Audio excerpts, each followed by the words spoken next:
Assalamualaikum warahmatullahi wabarakatuh. Alhamdulillahi rabbil alamin.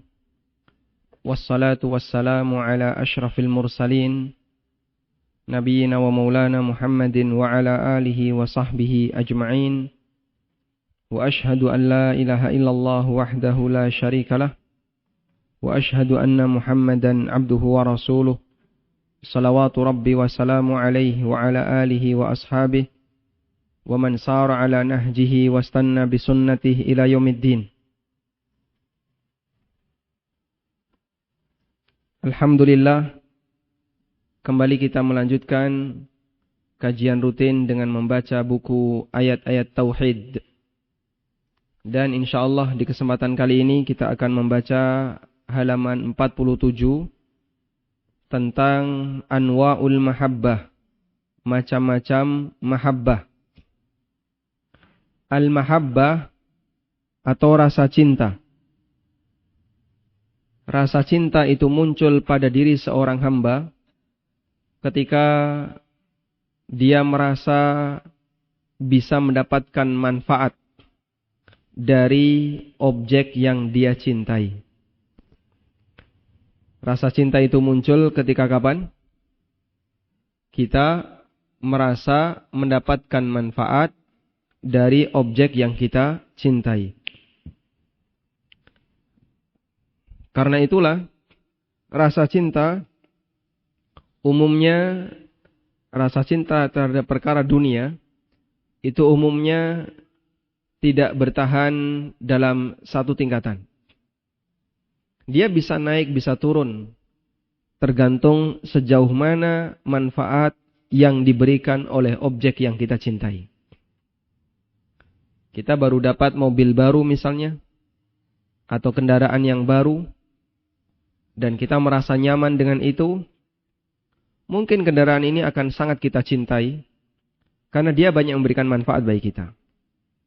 Lama-kelamaan mengalami penurunan fungsi. Sehingga mulai sering rewel, mulai sering mogok.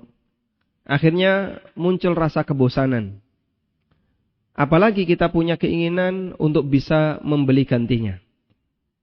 Maka pada saat itu sudah mulai terjadi, rasa cintanya jadi gimana jemaah?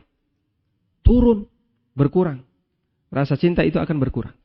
Sampai pada kondisi titik tertentu, kita jadi tidak suka dengan dia. Padahal dulunya kita cintai. Baik. Makanya rasa cinta umumnya didasari karena kita masih merasa butuh dengan objek tersebut. Demikian pula ketika seorang hamba mencintai hamba yang lain.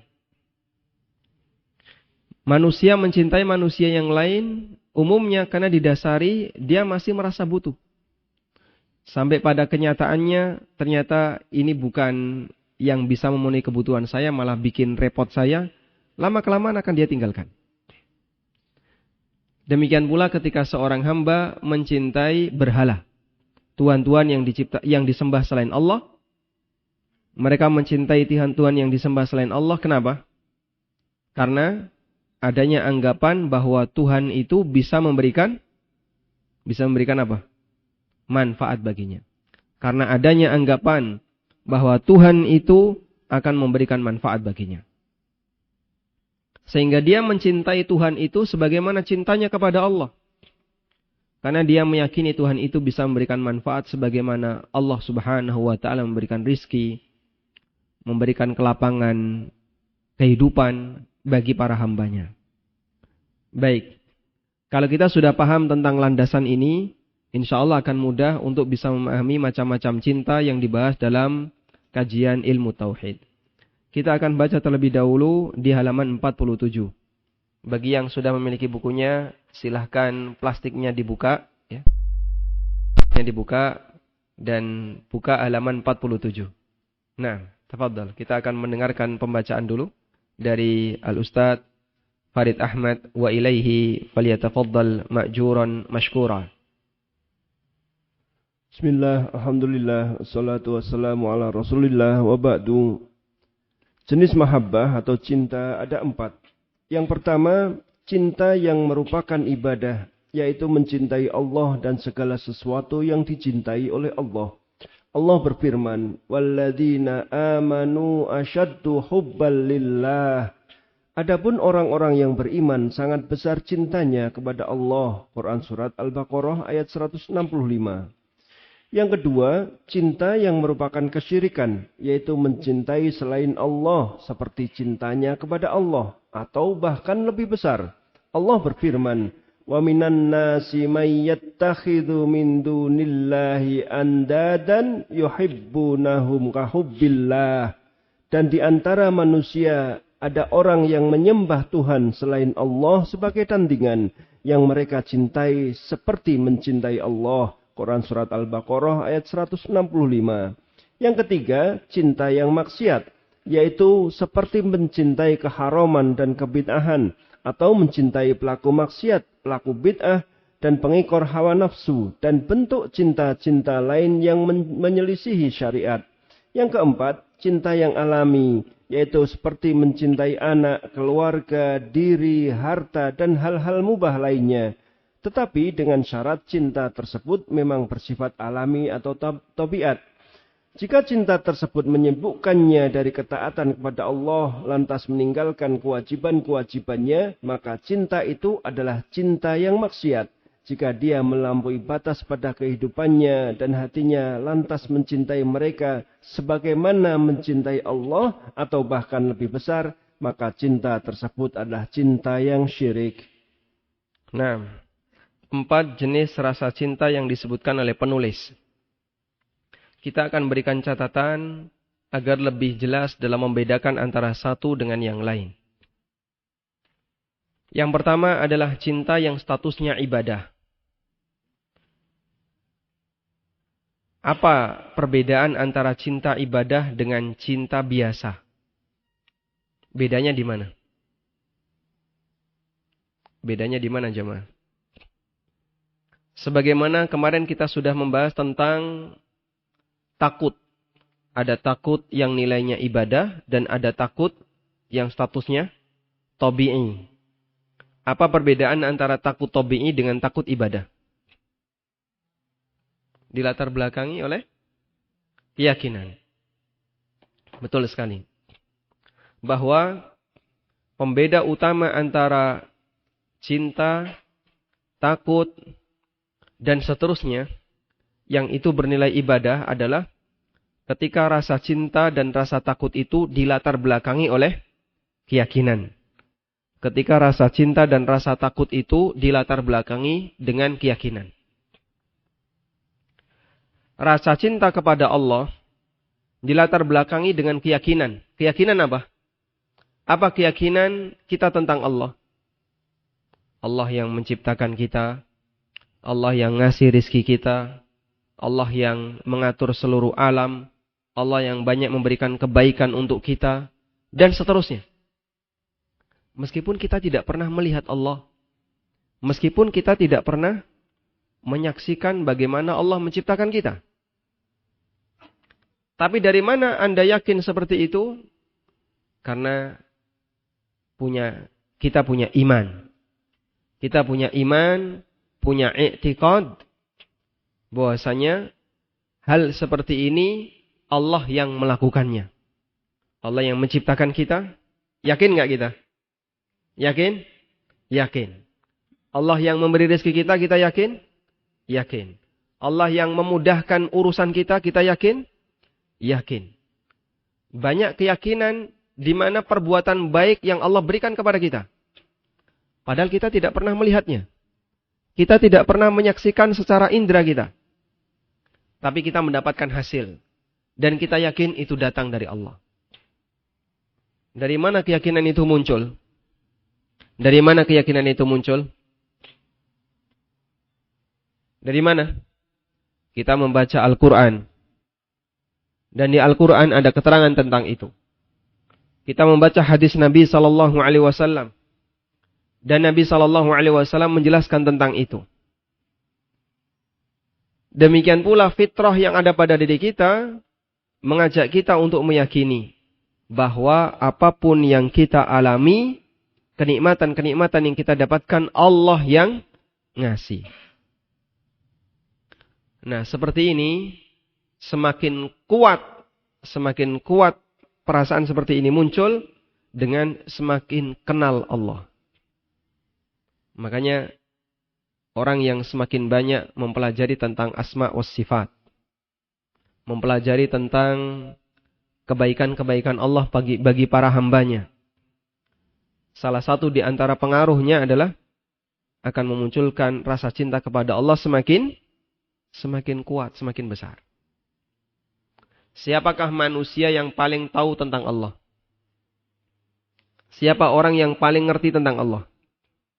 Nabi Muhammad sallallahu alaihi wasallam. Dan dengan sebab itu beliau menjadi manusia yang paling apa? Paling mencintai Allah. Dalam sebuah riwayat beliau mengatakan, "Ana a'lamukum billah." Aku adalah orang yang paling kenal Allah di antara kalian. Dan dengan itu beliau sallallahu alaihi wasallam menjadi orang yang paling mencintai Allah.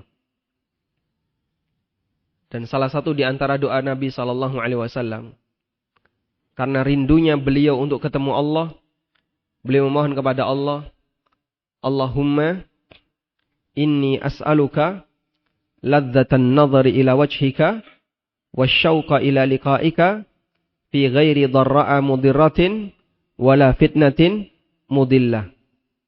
Allahumma zayyinna bizinatil iman waj'alna hudatan muhtadin. Allahumma inni as'aluka ladzatan nadhar. Ya Allah, aku mohon kepadamu kelezatan bisa melihat wajahmu. Wasyauqa ila liqa'ika. Dan rindu untuk ketemu denganmu. Ada yang pernah berdoa seperti ini? Ada yang pernah berdoa seperti ini? Hah? Belum pernah. Sampai sekarang belum pernah. Belum ya. Berarti nggak ada keinginan untuk ketemu Allah. Nggak ada. Nggak pengen ketemu Allah. Pengen, Masya Allah. Yang pengen ketemu Allah angkat tangan. Kok nggak berani, ragu? Mau nggak saya doakan cepat ketemu Allah? Siap. Tulis wasiat dulu Pak ya. Nah. Kita mencintai Allah. Sehingga dengan itu kita berharap bisa mendapatkan kebaikan dari Allah. Karena ketika kita mencintai sesuatu, kita menghendaki agar yang kita cintai memberikan kebaikan bagi kita. Betul tidak Pak? Betul kayak gitu ya? Baik. Ada orang yang mencintai pasangannya. Tapi pasangannya benci banget sama dia. Yang terjadi gimana coba? Apa namanya Pak? Bertepuk sebelah pipi. Nampar namanya. Bertepuk sebelah tangan. Orang yang mencintai orang lain dengan harapan, dia punya harapan besar agar yang dicintai itu bisa memberikan kebaikan baginya. Kalau tidak, dia akan kecewa. Wow, ternyata yang selama ini kamu saya cintai, ternyata kau membenciku. Sehingga dia akan kecewa. Dia akan kecewa. Baik. Kita mencintai Allah dan kita berharap mendapatkan kebaikan dari Allah.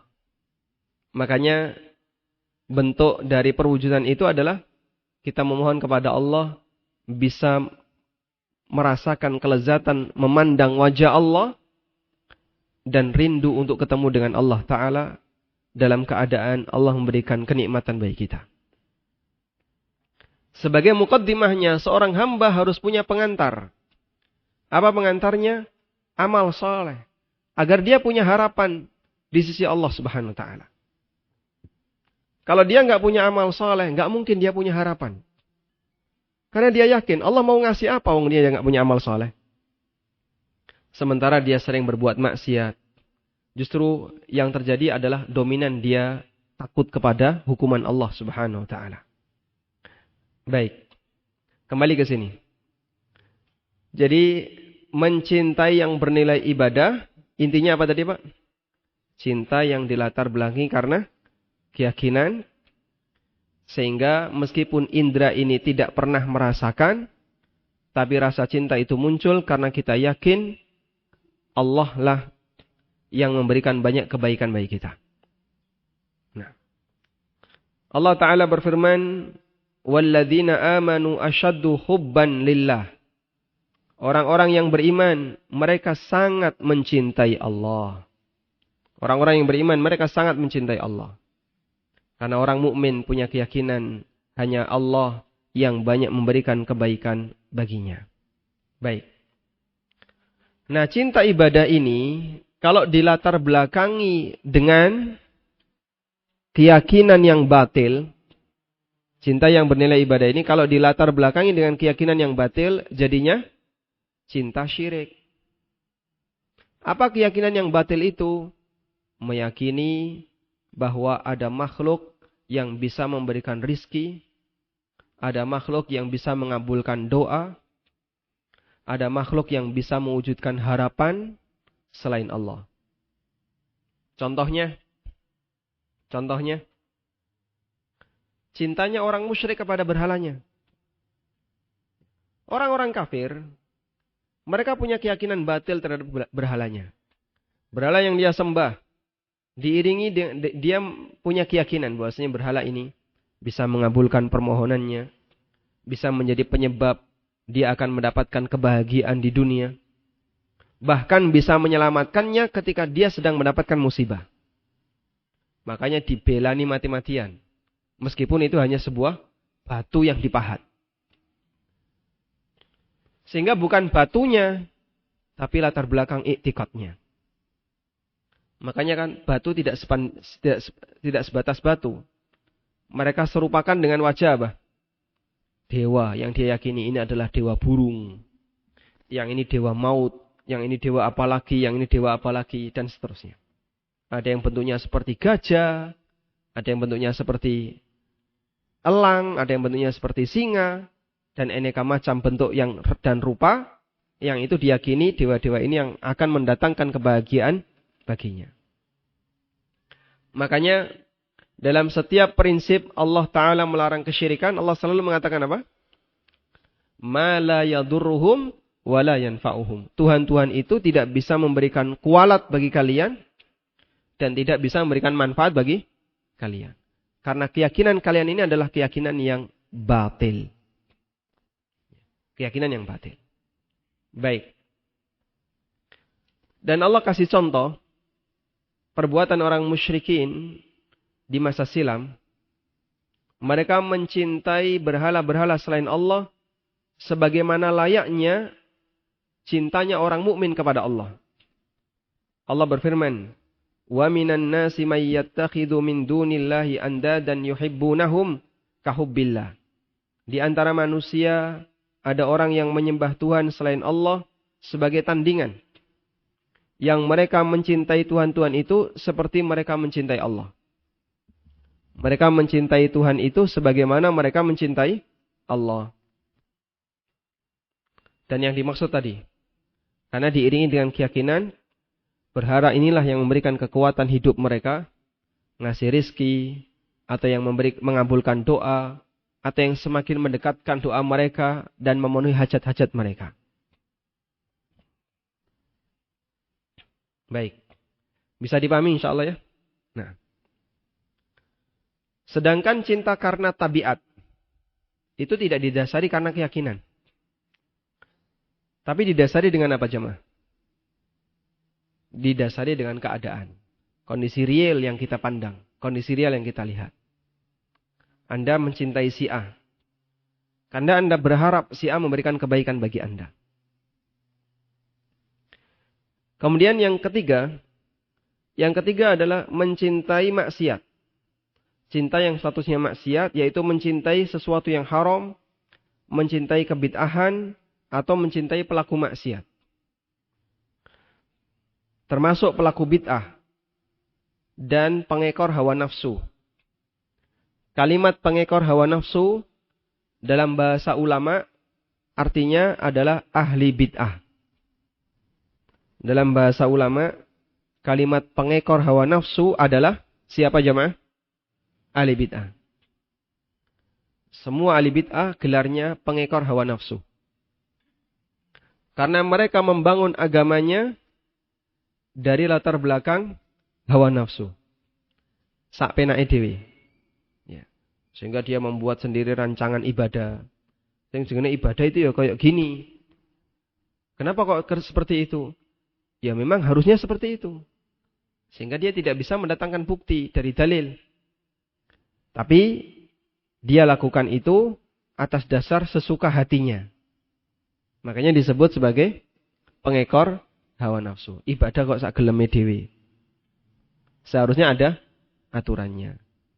Maka sebutan ahli bid'ah adalah ahlul ahwa. Orang yang menjadi pengekor hawa nafsu karena ibadahnya sak geleme dhewe. Nah, cinta seperti ini statusnya maksiat. Sehingga kita tidak boleh mencintai ahli maksiat. Kita tidak boleh mencintai ahli bid'ah. Apalagi mencintai orang kafir. Tayyib. Yang dimaksud larangan mencintai di sini adalah mencintai yang diiringi dengan loyalitas. Tapi kalau mencintai karena latar belakang keluarga, diperbolehkan. Karena ini berarti masuk dalam kategori cinta tabi'i. Misalnya ada beda keluarga, ada beda agama antara anak dengan orang tua. Lalu anak mencintai orang tuanya meskipun beda agama. Disebabkan karena cinta tabi'i. Ini hukumnya boleh. Apa dalilnya? Apa dalilnya? Manusia yang dicintai oleh Nabi SAW di kalangan orang kafir itu siapa? Manusia yang dicintai Nabi SAW di kalangan orang kafir siapa? Abu Talib. Dan ketika Abu Talib mati dalam kondisi kafir, Allah nyatakan dalam Al-Quran, innaka la tahdi man ahbabta. Wahai Muhammad, kau tidak bisa memberikan petunjuk kepada orang yang kau cintai. Dan ahli tafsir sepakat, ayat ini turun berkaitan dengan Abu Talib. Ahli tafsir sepakat ayat ini turun berkaitan dengan siapa? Abu Talib. Baik, dipahami insyaAllah. Sehingga Nabi SAW mencintai Abu Talib tidak? Mencintai. Kenapa beliau mencintai Abu Talib? Karena pamannya dan banyak memberikan jasa kepada beliau Sallallahu Alaihi Wasallam. Dan itu cinta karena tabi'i. Bukan cinta didasari dengan loyalitas terhadap agama, tapi cinta karena tabi'i sehingga beliau sallallahu alaihi wasallam mencintai pamannya. Dan Nabi sallallahu alaihi wasallam punya harapan besar agar pamannya masuk Islam, sehingga nanti dibela oleh Nabi sallallahu alaihi wasallam agar pamannya bisa mendapatkan surga. Tapi pamannya memilih untuk tetap berada di atas agama orang tuanya, yaitu Abdul Muttalib. Yang Abdul Muttalib ini penganut agama paganisme. Tayyib. Dan bentuk cinta yang lain yang menyelisih syariat. Contohnya apa? Bentuk cinta yang lain yang menyelisih syariat. Penulis tidak menyebutkan, saya kasih tambahan. Contohnya adalah al-ishq. Al-ishq, cinta kepada lawan jenis, namun menyebabkan orang itu hilang. Hilang fokusnya, hilang konsentrasi, selalu memikirkan lawan jenis yang dia cintai. Bisa seneng karo wong lanang, atau seneng karo wong wedok. Ya. Sebagaimana cintanya remaja gitu ya, kepada calon pasangannya. Dan cinta seperti ini, kalau sampai mengganggu aktivitas dia, bahkan sampai pada tingkatan membayangkan hal-hal yang aneh, ini termasuk di antara cinta yang statusnya apa? Maksiat. Tayyib. Selanjutnya yang keempat. Cinta tabi'i. Cinta alami. Seperti mencintai anak, mencintai istri, mencintai diri sendiri, mencintai harta, dan hal-hal mubah lainnya. Tetapi dengan syarat cinta tersebut sifatnya alami. Jika cinta tersebut menyibukkannya dari ketaatan kepada Allah sampai membuat dia meninggalkan kewajiban, maka cinta itu menjadi maksiat. Jika melampaui batas pada kehidupannya dan hatinya lantas mencintai mereka sebagaimana mencintai Allah, atau bahkan lebih besar lagi, maka cinta tersebut menjadi cinta yang statusnya syirik. Sampai menyembah pasangan. Ada nggak yang kayak gitu? Menyembah suami itu ada nggak? Mungkin ada ya. Saking cintanya sama suaminya sampai suaminya disembah. Orang Nasrani saking cintanya kepada Nabi Isa sampai Nabi Isa disembah. Ada sebagian orang yang saking cintanya kepada suaminya sampai suaminya disembah. Seperti istrinya para raja yang minta disembah. Sehingga dia mencintai suaminya yang menjadi raja itu dan ikut menyembah suaminya sebagaimana rakyatnya yang lain. Wallahu a'lam. Baik, sekarang saya tanya ulang ya. Nah, ngantuk nggak? Didongengi ngantuk ini. Ngantuk, Pak? Banyak yang ngantuk kayaknya. Kademen tadi ngantuk. Apa perbedaan antara cinta ibadah dengan cinta karena tabiat?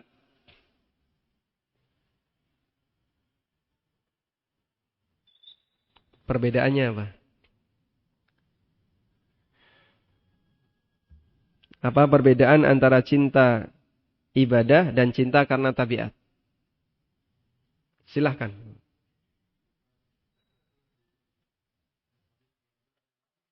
Cinta ibadah adalah cinta yang didasari dengan keyakinan. Keyakinan apa, Pak? Dia akan mendapatkan manfaat dari yang dicintai. Sudah. Yang kedua.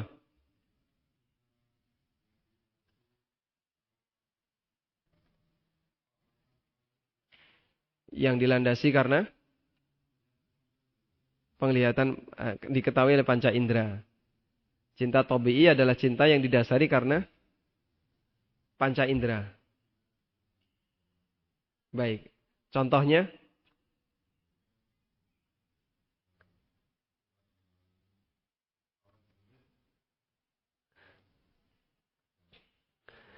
Mencintai lawan jenis itu terindra enggak?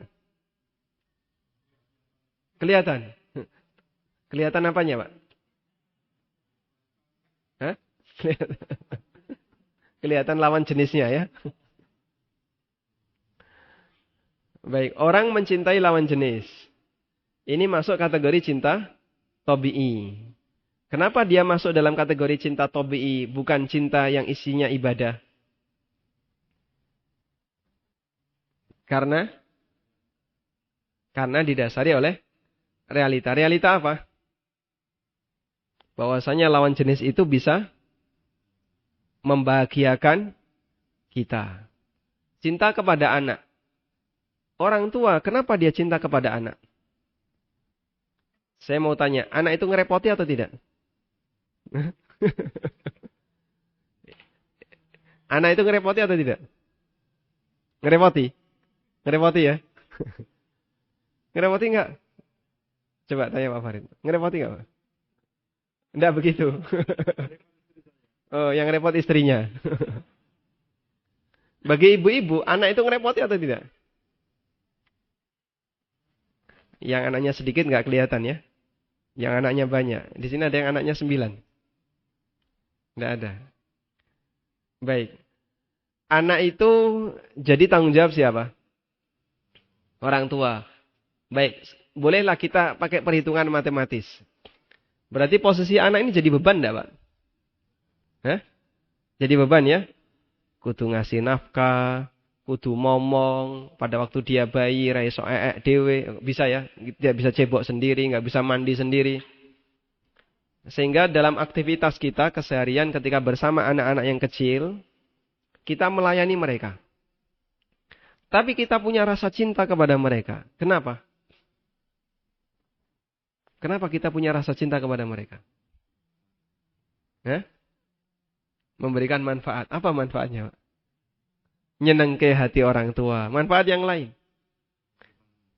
Kita punya harapan. Iki sok nek gede, aku melu nunut ning kono, kan gitu ya? Betul nggak, Pak? Anda punya bayangan seperti itu enggak? Umumnya secara perhitungan matematis. Kenapa orang tua itu mencintai anak kecil, mencintai anaknya sendiri? Karena dia punya harapan. Engko nek aku wis tuwa, mereka diharapkan untuk merawat kita. Gantian begitu ya. Baik. Sehingga kita mencintai anak kita. Selain itu, anak ini adalah bagian dari diri kita sendiri. Sehingga mereka bahagia, kita bahagia. Mereka sedih, kita sedih. Maka kita mencintainya terukur dari kondisi real yang ada di masyarakat. Bukan karena keyakinan. Karena saya meyakini anak saya ini bisa mendatangkan rizki.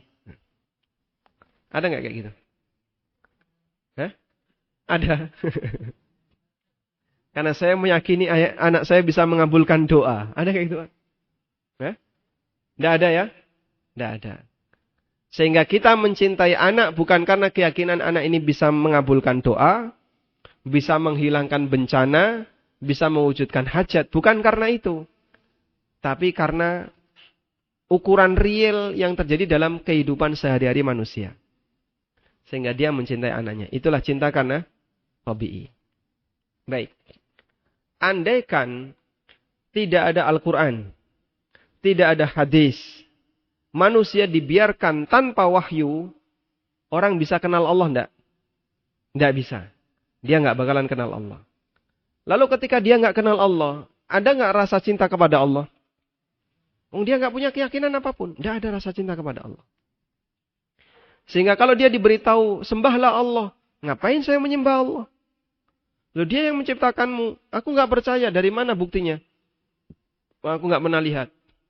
Cintailah Allah. Siapa dia kok saya harus mencintainya? Dia adalah Tuhan yang telah memberikan rizki kepadamu. Dia enggak percaya, dia enggak punya bukti. Karena dia enggak punya iman. Maka Allah turunkan wahyu untuk menjelaskan itu kepada umat manusia. Agar mereka yakin bahwasanya yang memberikan banyak kebaikan bagi kehidupannya adalah Allah Azza wa Jalla. Agar dia mencintai Allah dan punya cinta. Puncak cinta adalah mau menyembah kepadanya. Baik. Jelas insyaAllah? Jadi kata kuncinya di perbedaan antara cinta tabi'i dengan cinta ibadah. Kalau antum bisa membedakan ini, insyaAllah turunannya gampang. Paham ya? Walhamdulillah. Ada pertanyaan? Tidak ada? Kita lanjutkan.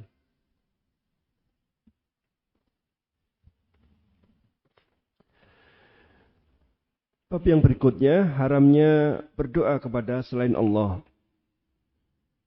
Allah berfirman, "Iyad'una min dunihi illa inatha, wa iyad'una illa syaitanan marida.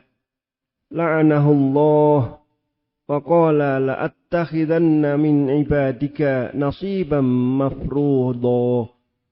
Yang mereka sembah selain Allah itu tidak lain hanyalah berhala.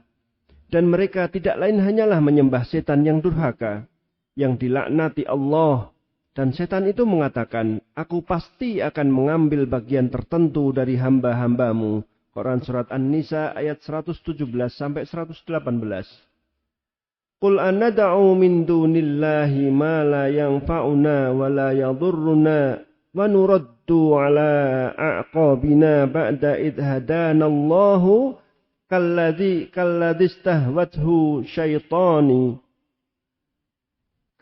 istahwathu syayatinu fil ardi hayrana lahu ashabu yad'unahu ilal hudatina qul inna hudallahi wal huda wa umirna linuslima lirabbil alamin. Katakanlah Muhammad, apakah kita akan memohon kepada sesuatu selain Allah yang tidak dapat memberi manfaat dan tidak pula mendatangkan mudarat kepada kita? Dan apakah kita akan dikembalikan ke belakang setelah Allah memberi petunjuk kepada kita seperti orang yang telah disesatkan oleh setan di bumi dalam keadaan kebingungan? Kawan-kawannya mengajaknya ke jalan lurus dengan mengatakan, ikutilah kami. Katakanlah, sesungguhnya petunjuk Allah itulah petunjuk yang sebenarnya. Dan kita diperintahkan agar berserah diri kepada Tuhan seluruh alam. Quran Surat Al-An'am ayat 71. Nah, Di sini penulis membawakan banyak sekali dalil tentang haramnya berdoa kepada selain Allah. Coba dihitung ada berapa ayat. Di halaman 48 ada 4 ayat. Di halaman 49 juga ada 4 ayat. Di halaman 50 ada 5 ayat. Di halaman 51 ada 2 ayat. Di halaman 52 ada 3 ayat. Sudah berapa? Hah? Sudah 19. 53 ada 2 ayat. Jadi totalnya 21 ayat. Yang isinya penekanan tentang haramnya berdoa kepada selain Allah. Haramnya berdoa kepada selain Allah. Jadi kurang apa lagi kalau sekian banyak ayat yang dalam Al-Quran Allah sebutkan tentang haramnya berdoa kepada selain Allah. Kurang apa lagi penjelasannya? Sampai ada orang yang melakukan penyimpangan di sana. Makanya kita mempertanyakan. Orang yang ngaku Islam, tapi dia ketika punya hajat, sing diparani kuburan, ini baca Quran ataukah tidak? Kalau dia baca, oh dia khataman pak. Nek Ramadan nih, Masya Allah ya. Pasti khataman kok belah pitik. Ya. Berarti dia membaca tapi sama sekali tidak masuk ke dalam hatinya. Yaqra'unal Qur'an la yujawizu hanajirahum. Mereka membaca Al-Quran tapi tidak melebihi, tidak melampaui dari tenggorokannya. Ini cuma di mulut saja. Berarti mereka orang yang sama sekali tidak paham isi Al-Quran. Padahal banyak sekali penjelasan yang Allah sebutkan dalam Al-Quran tentang haramnya berdoa kepada selain Allah. Sekarang kita akan lihat yang pertama. Firman Allah di surat An-Nisa ayat 117. Iyad'una min dunihi illa inatha. Tidaklah mereka menyembah selain Allah illa inatha, kecuali hanyalah inatha. Inath secara bahasa artinya perempuan. Yang mereka sembah itu adalah perempuan. Maksudnya gimana menyembah perempuan? Karena mereka menyebut berhala-berhala itu dengan nama wanita. Mereka nyebut berhala itu dengan nama wanita.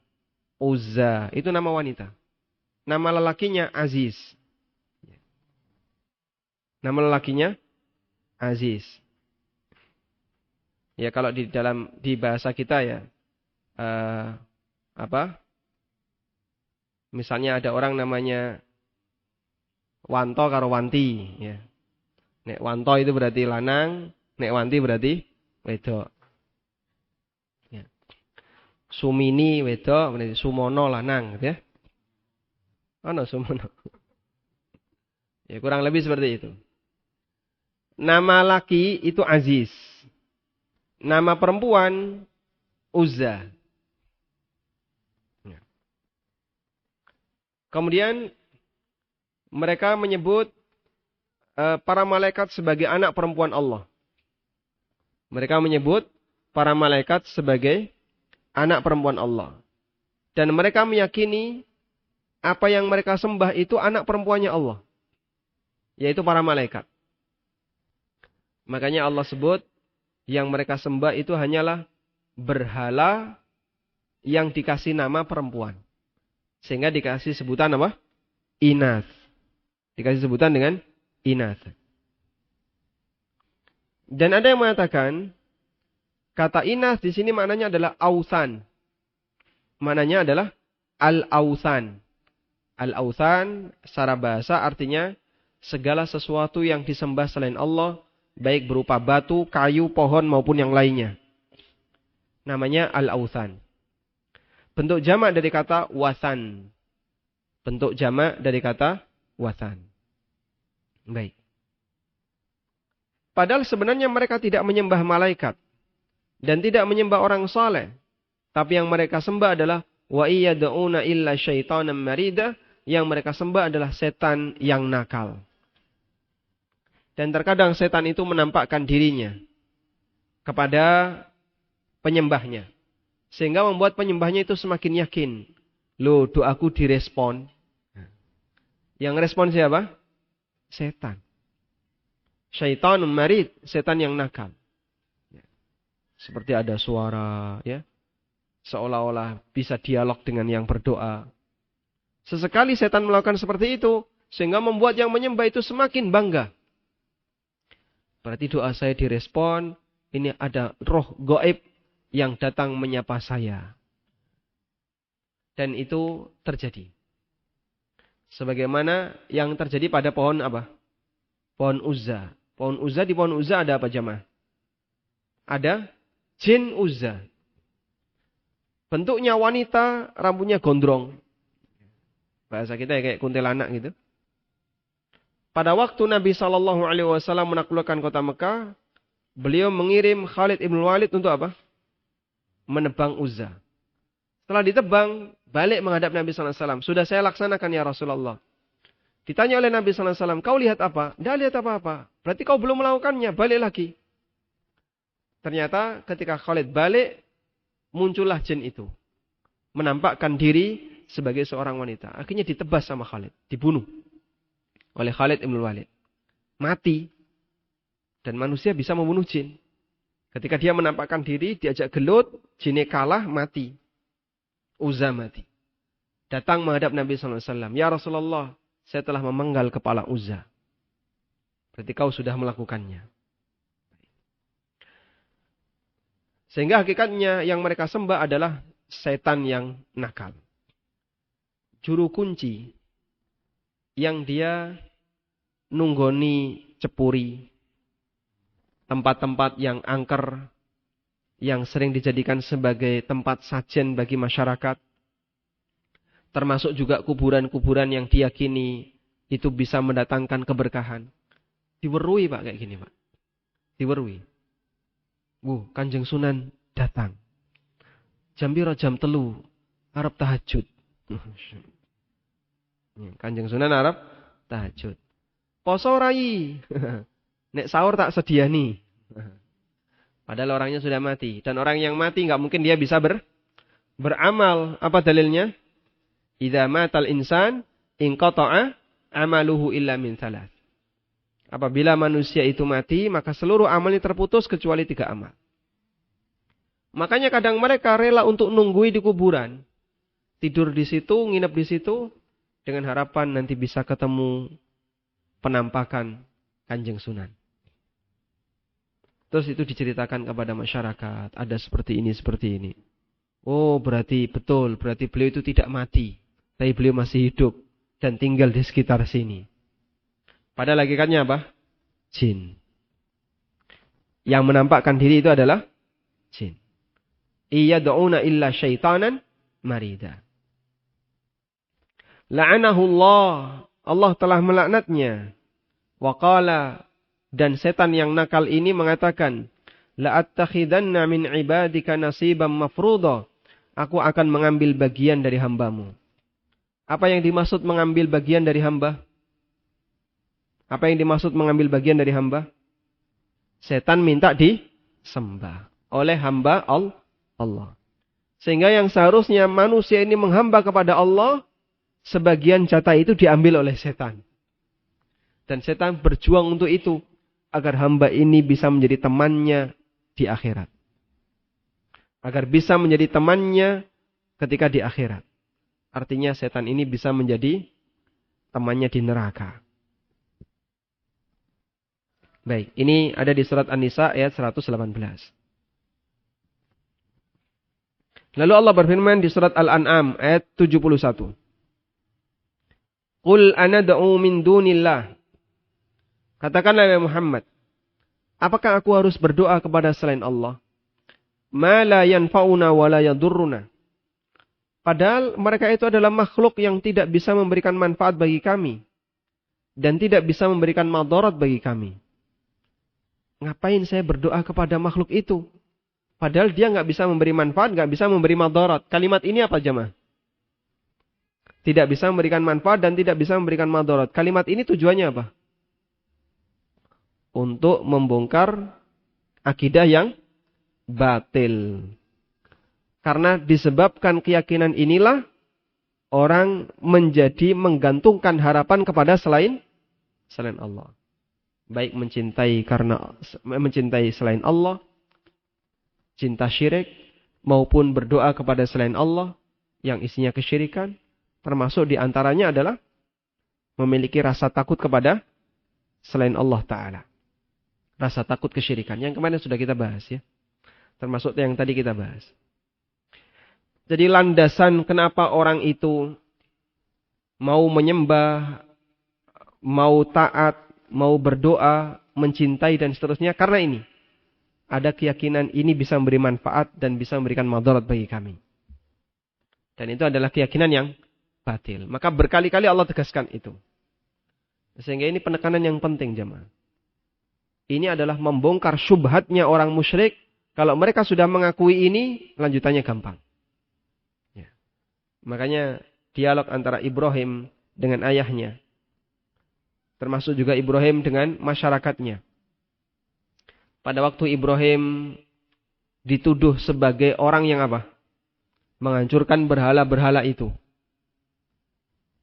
Ibrahim mengatakan apa? Bal fa'alahu kabiruhum hadha fas'aluhu in kanu yantikun. Yang melakukan ini semua adalah berhala yang paling gede ini. Coba tanya kalau dia bisa ngomong. Karena kapaknya dikalungkan nih. Berhala yang paling besar dan itu dibuat utuh oleh Ibrahim, enggak disentuh. Berhala yang kecil-kecil dikeprui kabeh. Lalu setelah dikalungkan, dia dituduh sebagai pelakunya, Ibrahim diadili di hadapan masyarakatnya. Kemudian Ibrahim ditanya, apakah kau yang melakukan ini? A'anta fa'alta hadza bi'alihatina ya Ibrahim. Apakah kau yang melakukan tindakan kurang ajar ini wahai Ibrahim terhadap Tuhan-Tuhan kami? Apa jawab Ibrahim? Bal fa'alahu kabiruhum hadza fas'aluhu in kanu yantikun. Pelakunya yang paling gede ini coba tanya kalau dia bisa ngomong. Akhirnya apa? Mereka semuanya tertunduk, lirik-lirikan satu sama lain. Ya takon sopo? Waktu kok ditakoni.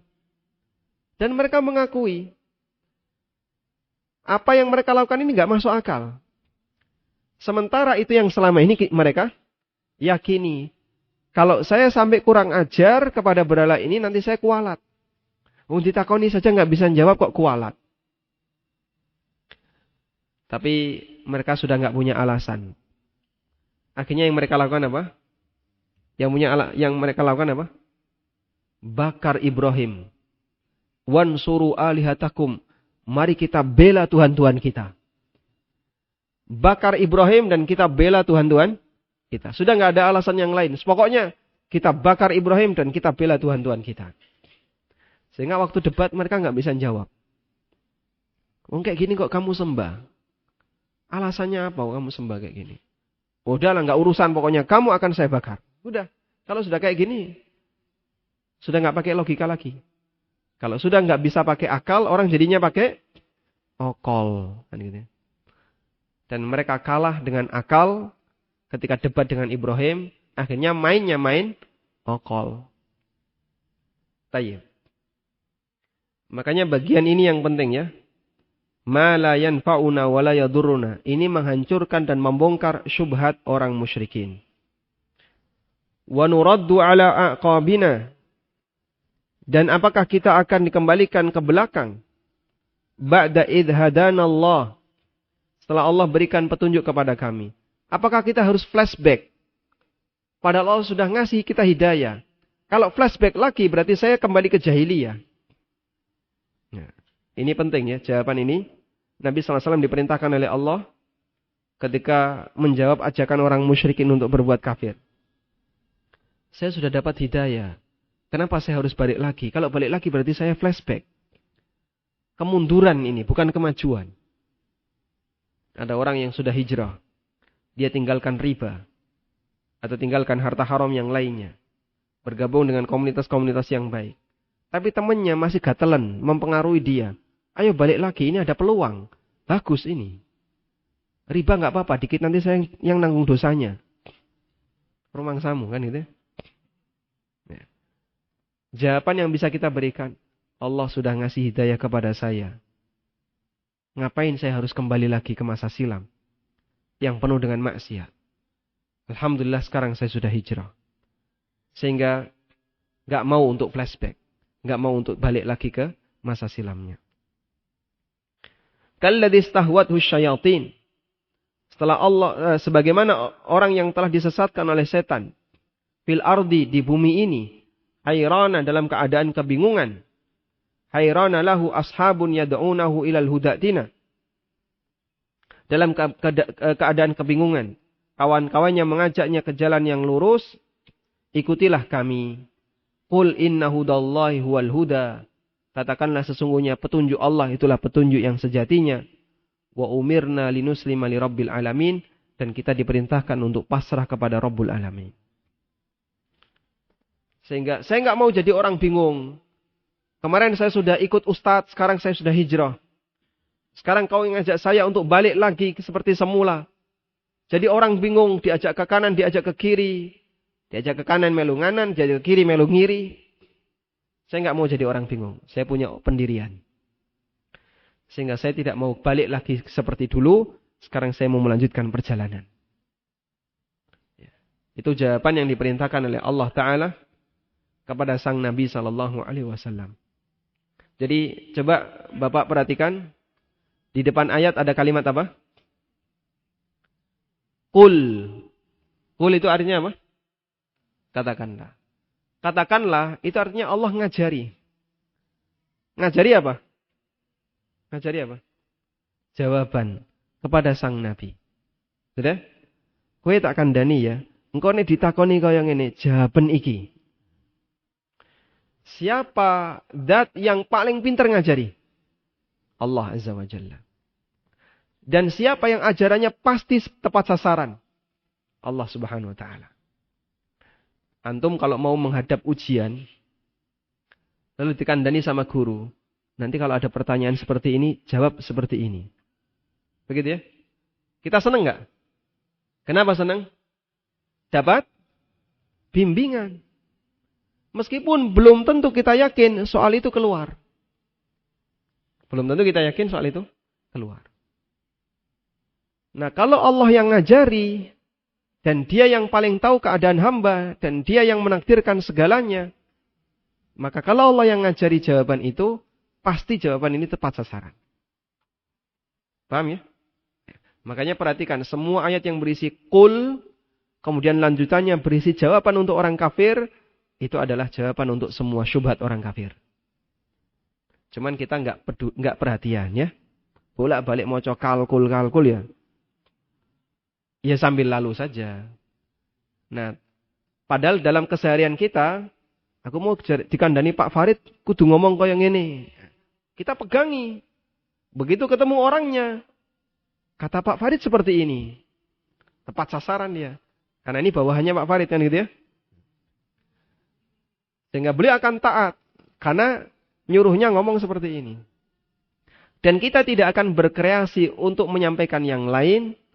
Karena kita tahu ini jawaban yang benar. Milih jawaban yang lain yang beda pasti salah. Di ujian nyari SIM ya. Nanti kamu akan wawancara. Atau ujian apa misalnya. Mau cari kerja. Kamu nanti akan melakukan tes wawancara. Kalau ditanya gaji, itu jawab yang benar gimana? Yang paling tahu siapa, Pak? Seniornya, ya enggak? Ya. Seniornya ngasih bocoran. Nanti kamu kalau ditanya gaji, bilang wallahu a'lam, pasti diterima. Ya kan satu perusahaan dengan perusahaan yang lain beda standarnya. Wah, kita semakin yakin. Ya. Terus ditanya betul, minta gaji berapa? Wallahu a'lam. Langsung tak terima. Loh kok jawabannya benar dari mana? Saya ngajari atasan saya. Nah, ketika Allah yang ngajari jawaban dan Anda perhatikan bagian itu, berarti jawaban ini pasti benar ketika mau digunakan untuk berdebat melawan orang musyrikin. Wallahu a'lam. Baik, demikian yang bisa kita bahas. Semoga bermanfaat. Wassallallahu ala nabiyyina Muhammadin wa ala alihi wa sahbihi wasallam. Jazakallahu khairan Ustaz atas kajian di pagi hari ini. Ada beberapa pertanyaan dari pemirsa ANB Channel. Yang pertama, di kampung kami ada pondok pesantren yang punya kebiasaan datang ke kuburan kuno untuk minta berkah yang secara berjamaah dipimpin oleh kiai. Apakah kiai ini besok di akhirat ikut mendapat dosa murid-murid yang mengikutinya? Nah. Apakah kiai yang memimpin berdoa di kuburan kuno dalam rangka ngalap berkah dari kuburan itu, dia juga akan ikut mendapatkan dosa dari muridnya? Kaidah yang berlaku dalam hal ini adalah sabda Nabi sallallahu alaihi wasallam, di mana beliau sallallahu alaihi wasallam mengatakan, "Man sanna fil Islami sunnatan hasanah, falahu ajruha wa ajru man amila biha, min ghairi ayang kussa min ujurihim syai'a." Barang siapa yang mengawali tradisi yang baik di masyarakat, lalu diikuti oleh yang lain, maka dia mendapatkan pahala dari perbuatan itu dan pahala dari setiap orang yang mengikutinya, tanpa mengurangi pahala mereka sepeser pun. Wa man sanna fil Islami sunnatan sayyi'ah, dan siapa yang mengawali kebiasaan buruk di tengah masyarakat, lalu diikuti oleh orang lain, falahu wizruha wa wizru man amila biha, maka dia mendapatkan dosanya dan dosa setiap orang yang mengikutinya. Min ghairi ayang kussa min auzarihim syai'a, tanpa mengurangi dosa mereka sepeser pun. Sehingga ada pahala MLM, sebagaimana pula ada MLM dalam dosa. Wallahu a'lam. Yang berikutnya, Ustadz, bagaimana cara kita agar bisa mencintai sekedarnya? Apakah kita berlebihan dalam mencintai suami jika kita sakit hati atau cemburu karenanya? Bagaimana cara kita agar bisa mencintai sekedarnya? Sehingga mungkin maksud beliau agar tidak gampang cemburu dengan kondisi suami gitu ya. Baik, berarti beliau sudah siaga untuk dipoligami? Amin. Mungkin seperti itu maksudnya. Yang bertanya mohon nanti ditulis namanya biar bisa saya tanyakan. Nah, mencintai suami, mencintai istri, mencintai anak, ini masuk kategori cinta apa? Tabi'i. Cuman cinta tabi'i itu ada batasnya ya. Intinya adalah tunaikan kewajiban kepadanya, ya, sehingga kita tidak dianggap sebagai orang yang melanggar kewajiban. Sebagai istri punya kewajiban, punya tanggung jawab yang harus dia tunaikan kepada suami. Sebagai suami juga punya kewajiban dan punya tanggung jawab yang harus dia tunaikan kepada istrinya. Lalu tiba-tiba muncul rasa cemburu. Cemburu karena apa? Ya, karena misalnya ada orang lain yang tertarik dengan suaminya, kemudian disampaikan langsung kepadanya. Ya, sah-sah saja seperti itu. Dan kalau Anda merasa sakit hati, ya sampaikan kepada wanita itu, suami saya sudah nikah, tolong jangan ganggu. Ya kayak di kaos-kaos dulu Pak. Ya. Tulisannya apa? Hah? Jangan ganggu suami saya. Atau apa yang di kaos itu tulisannya? Sudah nikah, jangan diganggu. Atau kasih jawaban yang semisal, silahkan. Nah, tapi kalau Anda merasa, gimana caranya ya biar saya nggak terlalu cemburu, dalam arti Anda sudah siaga untuk dipoligami, ya silahkan, itu hak Anda. Ya, mungkin yang kedua ini yang dimaksud oleh penanya ya. Berikutnya Ustadz, istri saya sudah meninggal di hari Jumat. Apakah saya bisa bertemu di akhirat kelak? Insya Allah.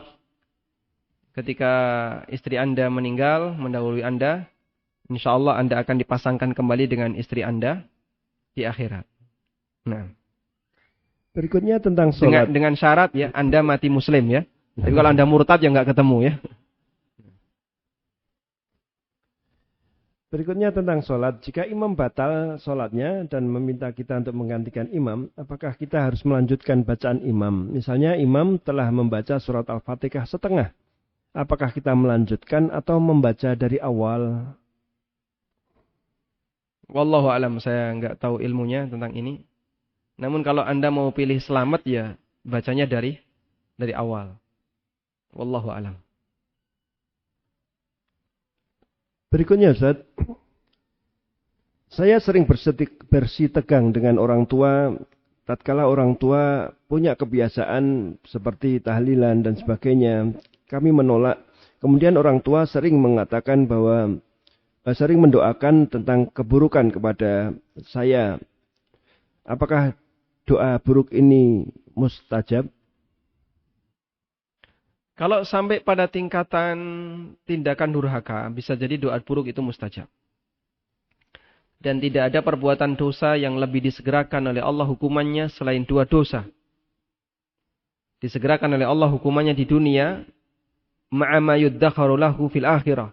Di samping ada hukuman yang masih disimpan di akhirat. Yang pertama berbuat zalim, dan yang kedua memutus silaturahmi, dan turunannya adalah durhaka kepada orang tua. Dan bisa jadi ingkarul mungkar itu sampai pada tingkatan durhaka. Mengingkari kemungkaran sampai pada tingkatan durhaka. Karena kelebihan. Karena itu ya perlu ada porsinya. Ingkarul mungkar kepada teman. Tentu berbeda dengan ingkarul mungkar dengan orang tua. Tentu berbeda lagi ingkarul mungkar dengan orang yang tidak kita kenal. Sehingga masing-masing ada porsinya. Anda melakukan ingkarul mungkar kepada orang tua, tapi dengan cara yang berlebihan. Misalnya orang tuanya dikaploki, ya. Baru dikaploki, disentili. Ya ini sampai pada tingkatan durhaka. Kemudian orang tua berdoa dengan mendoakan keburukan, bisa jadi itu doa yang mustajab.